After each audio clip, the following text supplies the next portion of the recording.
শ্রী শ্রী ঠাকুর, শ্রী শ্রী মা এবং স্বামী বিবেকানন্দের শ্রীচরণে আমার প্রণাম জানাই। মঞ্চে উপস্থিত পূজনীয় মহারাজকে আমার সশ্রদ্ধ প্রণাম। আরো যারা বিশিষ্ট অতিথি, স্কুল থেকে শিক্ষক শিক্ষিকারাও এসেছেন, সকলকে আমার শ্রদ্ধা জানাই। এবং সামনে বসে থাকা আমার প্রিয় ভাই বোনেরা, আমাদের আজকের আলোচ্য বিষয় নিয়ে মূল কথা পূজনীয় মহারাজ বলবেন, উচ্চ শিক্ষায় স্বামীজির শিক্ষা ভাবনার প্রয়োগ। আমি আজকে যে জায়গাকে প্রতিনিধিত্ব করছি বলে আমি মনে করি, তাকে আমি আমার ঘর বাড়ি বলে থাকি, মূলত আমার পরিবারই বলে থাকি। তোমরা নিশ্চয়ই এটা অনুমান করতে পারো, একটা জায়গাকে যখন আমরা পরিবার বলি, সেই কথাটা বলার আগে অনেকবার ভাবতে হয় আমাদের যে ঠিক বলছি কিনা। পরিবার কথাটার খুব ওজন আছে। পরিবার একদিকে যেরকম আমাদের আশ্রয় দেয়, অন্যদিকে কিন্তু অবাধ প্রশ্রয় দেয় না, সে আমাদের শিক্ষাও দিয়ে চলে। আমাদের বাড়ি, আমাদের বাবা মায়ের পরিবারের কাজ সেইটাই। নরেন্দ্রপুর আমার কাছে ঠিক সেই রকম একটি অভিজ্ঞতা। আমার ছাত্র জীবনের খুব মূল্যবান গুরুত্বপূর্ণ 3টি বছর নরেন্দ্রপুর রামকৃষ্ণ মিশন আবাসিক মহাবিদ্যালয়ে কেটেছে। আমি আজকের আলোচনায় খুব বেশি তত্ত্বকথায়, গভীর কথায় যাব না। আমি প্রথমে একটুখানি গল্পের মতো করেই আমার সেই সুন্দর যে কলেজের দিনগুলো, সেই দিনগুলোর কিছু কিছু অভিজ্ঞতা তোমাদের সঙ্গে শেয়ার করব। আশা করি তোমাদের শুনতে ভালো লাগবে এবং সেই সূত্র ধরে আমরা এটা অবশ্যম্ভাবী ফিরে আসবো স্বামীজির কাছে। আমার নরেন্দ্রপুরের কথা বললেই প্রথমে যেটা মনে পড়ে, সেই মন্ত্রপাঠ আজকেও আমাদের এই অনুষ্ঠানের শুরুতে হয়েছে। সেই মন্ত্র দিয়ে, ওম সহনা ভবতু, এই মন্ত্রটা দিয়ে আমাদের দিন শুরু হতো সকাল 10:30 নাগাদ। আজও তাই হয় নরেন্দ্রপুরে। এবং এই সকাল 10:30 থেকে অন্তত পক্ষে বিকেল 3:30 অবধি নিয়মিত ক্লাস হতো। কখনো কখনো 4:15 অবধিও হতো। প্রতিটা ক্লাস 45 মিনিটের, মাঝে আধ ঘন্টার একটা টিফিনের ব্রেক, 1:30 থেকে 2 অবধি। এখন 10:30 থেকে 3:30 অবধি ক্লাস টানা, কোনো গ্যাপ ছাড়া বলতে গেলে, মাঝের ওই আধ ঘন্টার বিরতিটুকু বাদ দিলে মনে হতে পারে যে কি সাংঘাতিক ব্যাপার। বাবার একের পর এক ক্লাস, কি ভারী ভারী বিষয় নিয়ে পড়াশুনো হতো। কিন্তু আশ্চর্যের ব্যাপার কি জানো, একবারের জন্য আমি যে 3 বছর পড়েছি নরেন্দ্রপুরে, আমার কখনো মনে হয়নি যে সিলেবাসের চাপে আমি একেবারে পিষে যাচ্ছি, বা প্রতিটা ক্লাসে আমাকে একেবারে তথ্য এবং বিরাট বিরাট ভাব গম্ভীর আলোচনার ভারে আমাকে একেবারে মাটিতে পিষে দেওয়া হচ্ছে। সেটা কিন্তু আমাদের কখনো মনে হতো না। অদ্ভুত ভাবে আমরা খেয়াল করতাম, মানে বড় হয়ে আরো খেয়াল করেছি, তখন এই দিকগুলো তো অতটা কাজ করে না মাথায়। আমরা খেয়াল করতাম কি জানো, যে এই সিলেবাসের পড়া হচ্ছে, এই সঙ্গে সঙ্গে কোথা থেকে বাইরের একটা গল্প এসে পড়লো, মাস্টারমশাই মুখেই এসে পড়লো, কিন্তু এমন ভাবে জিনিসটাকে তিনি মেলালেন সিলেবাসের সাথে যে সেটা কিন্তু ক্লাসের কোনো রকম সময় নষ্ট করলো না, সেটা কিন্তু রুচি বিরুদ্ধ হলো না। একটা ছোট্ট উদাহরণ দিই তোমাদের, খুব মজার উদাহরণ, আমার এখনো চোখের সামনে ভাসে পুরো। আমরা ইংরেজি পড়তাম ওই কলেজে। একদিন ইংরেজি ক্লাসে একটা কবিতা পড়ানো হবে। সেই কবিতার মূল বিষয়বস্তু যা কিছু, তার কেন্দ্রে দাঁড়িয়ে আছে একটি ঝাউ গাছ, একটা বিশেষ ধরনের ঝাউ গাছ। এবার সেই ঝাউ গাছ, সেই বিশেষ প্রকৃতির যে ঝাউ গাছ, সেটা আমাদের নরেন্দ্রপুর ক্যাম্পাসে আছে। আমরা জানতাম না সেটা। আমাদের মাস্টারমশাই ক্লাসে এলেন, এসে বললেন আজ আমরা এই কবিতাটা পড়বো, কিন্তু ক্লাসে পড়বো না। কোথায় পড়বো তাহলে? মাস্টারমশাই আমাদের নিয়ে যাচ্ছেন, বলছেন না কোথায়। কলেজ থেকে বেরিয়ে আমরা সেই লাইন দিয়ে হাঁটছি, 30 জন মাস্টারমশাই পিছনে। তারপরে মাস্টারমশাই একটা বিরাট মাঠ আমাদের খেলা, সেই মাঠের প্রান্তে নিয়ে গেলেন। নিয়ে গিয়ে বললেন যে এই গাছগুলো দেখ, 3টে এরকম পাশাপাশি গাছ, এই গাছগুলো দেখ। দেখলাম।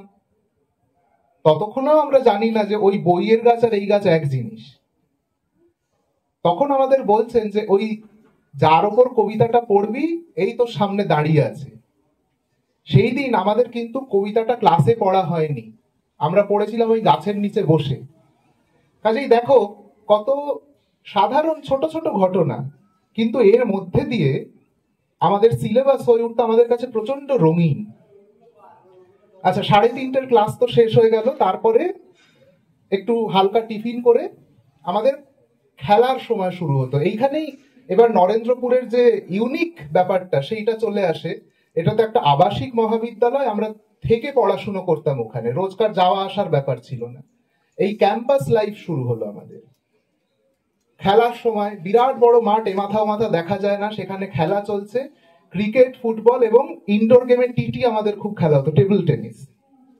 এবং খেলার সময় আমরা, এটা আমাদের বিরাট মজা লাগতো এই জিনিসটা দেখে, যে শুধু আমরা ছেলেরা খেলছি এরকম নয়, সেখানে এসে জয়েন করছেন আমাদের মাস্টারমশাইরা। তাদের যখন দিনের পড়ানো শেষ হয়ে যাচ্ছে, কাজকর্ম শেষ হয়ে যাচ্ছে, বাড়ি ফেরার আগে 8 ঘন্টা 45 মিনিট এসে হাতে ব্যাট তুলে নিচ্ছেন, তোরা বল কর, আমরা খেলে দেখি কতটা এখনো গায়ে জোর আছে।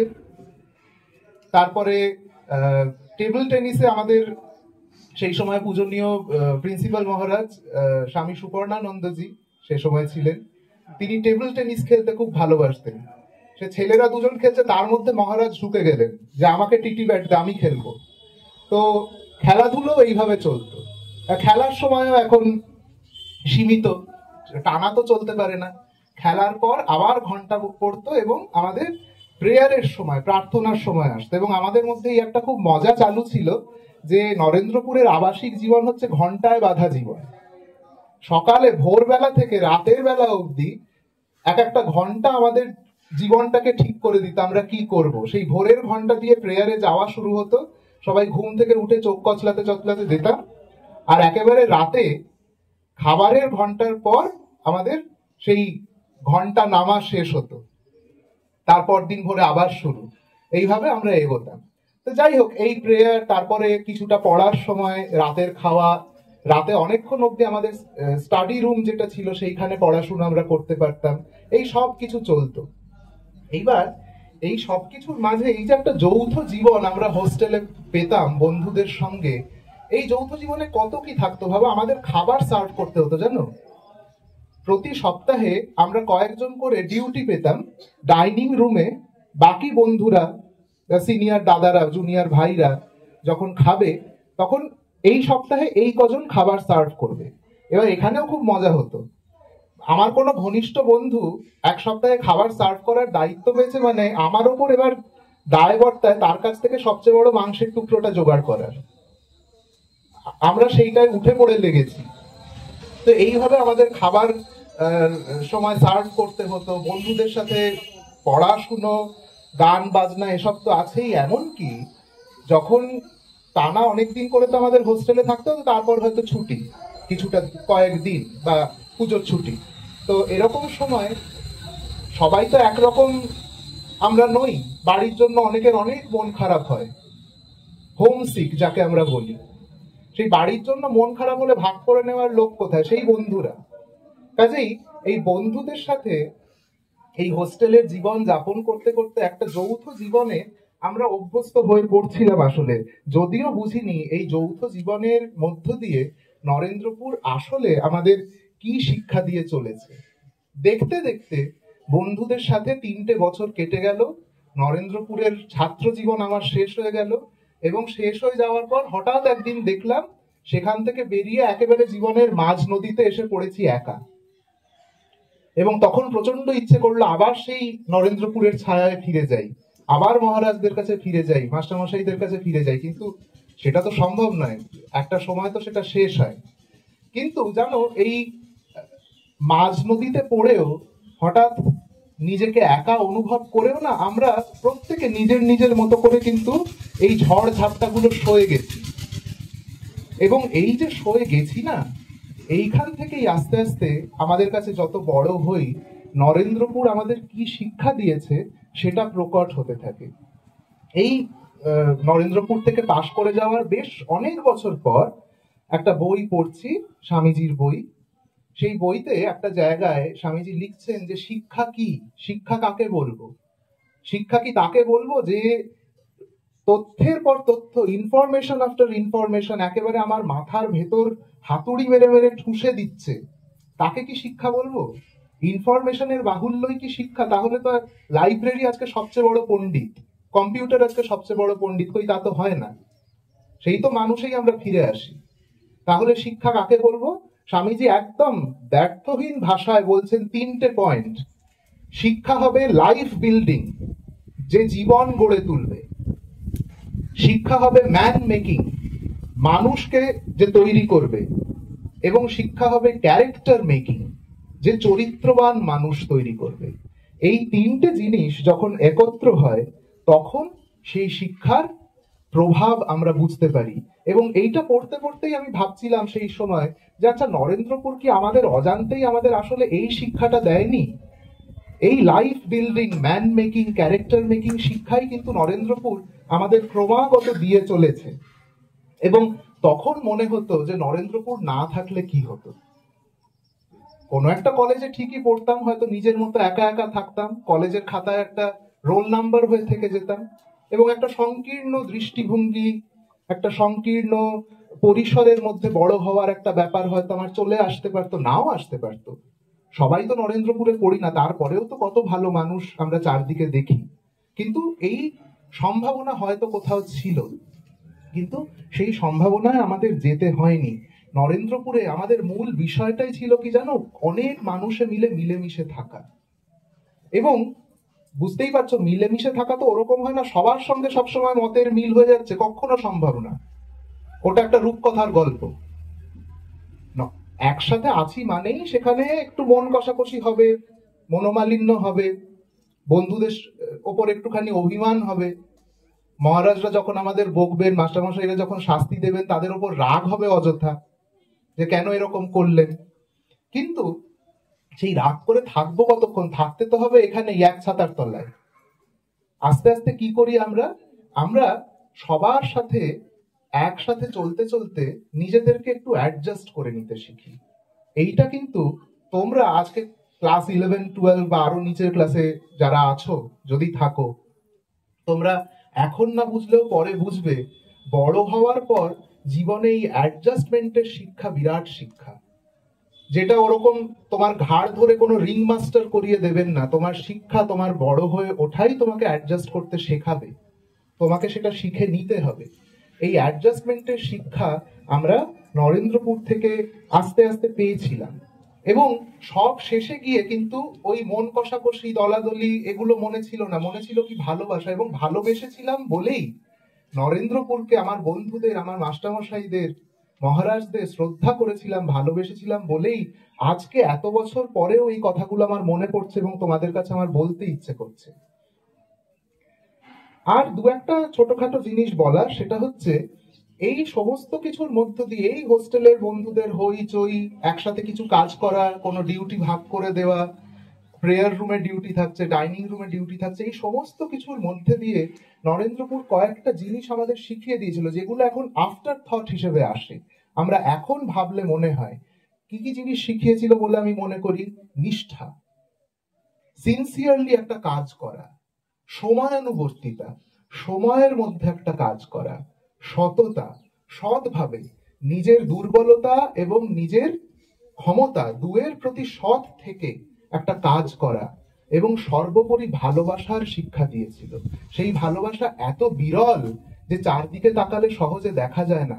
জানো, আমাদের প্রেয়ার রুমে ঠাকুরের ছবির সামনে বসে আমি হয়তো করজোড়ে ঠাকুরের কাছে প্রার্থনা করছি ভগবান জ্ঞানে, আমার পাশে বসা আমার মুসলমান বন্ধুটি, সে ওই ঠাকুরের ছবির দিকে তাকিয়েই চোখ বন্ধ করে হয়তো মনে ধারণা করার চেষ্টা করছে তার নিরাকার আল্লাহকে। আমার অন্য পাশে হয়তো আমার এক খ্রিস্টান বন্ধু বসে আছে, সে ওই ছবির দিকে তাকিয়েই ধারণা করার চেষ্টা করছে গডকে। এই সব আসলে ওই একই সূত্রে বাঁধা, একই শক্তি, তাকে বিভিন্ন নামে, বিভিন্ন সময়ে, বিভিন্ন ভাষায় আমরা ডেকে থাকি। সেই শিক্ষা আমাদের একবারের জন্য মনে হয়নি ও কেন এই ছবির দিকে তাকিয়ে আছে, বা ওর সাথে আমার এত মিল হবে কেন, অমিলিত থাকার কথা বেশি। আমরা সবসময় মিলটাই দেখেছি। এইভাবে আমাদের বড় হয়ে ওঠা। এবং ওই স্বামীজির বইটার কথা বলছিলাম না, সেই বইটা স্বামীজি এক জায়গায় বলছেন যে পড়াশোনার উদ্দেশ্য কি হবে। তো পড়াশোনা তো করছো, পড়াশোনা করে উচ্চ মাধ্যমিক দিয়ে একটা সার্টিফিকেট, তারপর গ্রাজুয়েশন করে আরেকটা সার্টিফিকেট, মাস্টার্স করলে আরেকটা, বিএড করলে আরেকটা, তারপর চাকরি, চাকরি করলে মাইনে, তারপর কি, হোয়াট নেক্সট স্বামীজি জিজ্ঞেস করছেন। এই সার্টিফিকেটেই জীবন শেষ?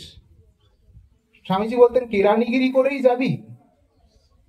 সেই কেরানিগিরি কি আমাদের করে যেতে হবে? আর কিছু আমাদের, এই যে আমাদের দেশ একসময় সুজলা সুফলা দেশ, একসময় এত সম্পদশালী দেশ, আজ একেবারে দারিদ্র্যে ধুঁকছে যেই দেশ, সেই দেশের প্রতি আমাদের কি কোনো দায় নেই, দায়িত্ব নেই, কর্তব্য নেই? আমরা প্রশ্ন করব কিসের দায়, কিরকম দায়িত্ব? দায়িত্ব এই জায়গায় যে তোমরা কল্পনা করতে পারো না। কিরকম জানো? আজকে আমরা যে পড়াশুনো করছি, আমাদের থেকে অনেক অনেক দূরে এই রাজ্যের কোনো প্রত্যন্ত গ্রামে বা এই দেশের কোনো প্রত্যন্ত গ্রামের একেবারে অকল্পনীয় দারিদ্র্যে বাস করা একজন মানুষ, যার পরিবারের ছেলে মেয়ে হয়তো দুবেলা খেতে পায় না ঠিক করে, তিনি নিজের শ্রম দিয়ে অর্জন করা যে সামান্য টাকা, সেই টাকা দোকানে নিয়ে গিয়ে গায়ে মাখার একটা সাবান কিনছেন বা মাথায় দেওয়ার তেল কিনছেন। সেই যে মূল্য তিনি দোকানে দিলেন, সেই মূল্যের একটা ভগ্নাংশ সরকার ব্যয় করছে আমাদের শিক্ষার খাতে। তোমার না জানা সত্ত্বেও, তোমার অজান্তেই সেই মানুষটি, যিনি কিনা দুবেলা খেতে পান না ভালো করে, তিনিও তোমার শিক্ষাকে এগিয়ে নিয়ে চলেছেন। এরপরেও কি আমরা এই একভাবে বলতে পারবো যে আমাদের এই দেশের প্রতি, এই সমাজের প্রতি কোনো কর্তব্য নেই এই মানুষগুলোর প্রতি? স্বামীজি একটা জায়গায় বলছেন, একটা চিঠিতে, যে আই কল হিম আ ট্রেটার, আমি তাকে বিশ্বাসঘাতক বলি, যে কিনা আমাদের দেশের সাধারণ দরিদ্র মানুষের রক্ত জল করা পরিশ্রমে উপার্জিত অর্থে নিজেকে শিক্ষিত করে এবং তারপর সেই লোকগুলোর দিকে ফিরেও তাকায় না, আমি তাকে বিশ্বাসঘাতক বলি। আমরা যেন কোনোদিন এই বিশ্বাসঘাতকতার জায়গায় না যাই। আমাদের শিক্ষা যেন আমাদের মানুষ করে তোলে। স্বামীজি বারবার ডাক দিচ্ছেন মানুষ হওয়ার, মানুষ হওয়ার, হৃদয়বান হওয়ার। যা কিছু হও, হৃদয়বান হও। ওই letter marks, star marks, first division দিয়ে কিচ্ছু চিড়ে ভিজবে না। যত সময় যাবে বুঝবে ও দিয়ে হবে না। আস্তে আস্তে হৃদয়বান হতে হবে। যদি ডাক্তার হও, হৃদয়বান ডাক্তার না হলে তোমার ডাক্তারি বৃথা। যদি শিক্ষক হও, হৃদয়বান শিক্ষক না হলে শিক্ষকতা বৃথা। হৃদয়বান মানুষ না হলে তোমার মনুষ্যত্বের ওপর প্রশ্ন চিহ্ন উঠে যায়। কাজেই আমাদের সর্বপ্রথম কাজ হৃদয়বান হওয়া। একেবারে শেষ পর্বে আমি চলে এসেছি আমার আলোচনার। এখানে শুধু এইটুকুই বলবো যে যে মানুষ হওয়ার ডাক স্বামীজি দিয়েছিলেন আমাদের, সেই মানুষ হওয়ার শিক্ষাই কিন্তু আমাদের নরেন্দ্রপুর আমাদেরকে দিয়েছে। আমি নরেন্দ্রপুর রামকৃষ্ণ মিশনে যে সামান্য কিছু বছর কাটিয়েছি, সেখানে আমি এই শিক্ষাই লাভ করেছি। জানি না সেই শিক্ষা কতটা কাজে লাগাতে পেরেছি। অনেক অনেক পথ চলা আমাদের সবার বাকি থেকে যায়, কিন্তু সেই শিক্ষা যে পেয়েছি, এইটুকু বোঝার বুদ্ধি ঠাকুর কৃপা করে আমাকে দিয়েছেন, যে নরেন্দ্রপুর আমাকে সেই শিক্ষা দিয়েছে।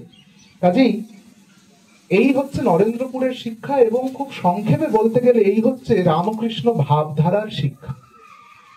এই রামকৃষ্ণ ভাবধারার শিক্ষা যত তোমরা নিজেদের মধ্যে আত্মস্থ করবে, তত দেখবে তোমাদের চোখের সামনে তোমাদের জীবনটা যেন নতুন নতুন রঙে রেঙে উঠছে, আরো রঙিন হয়ে উঠবে।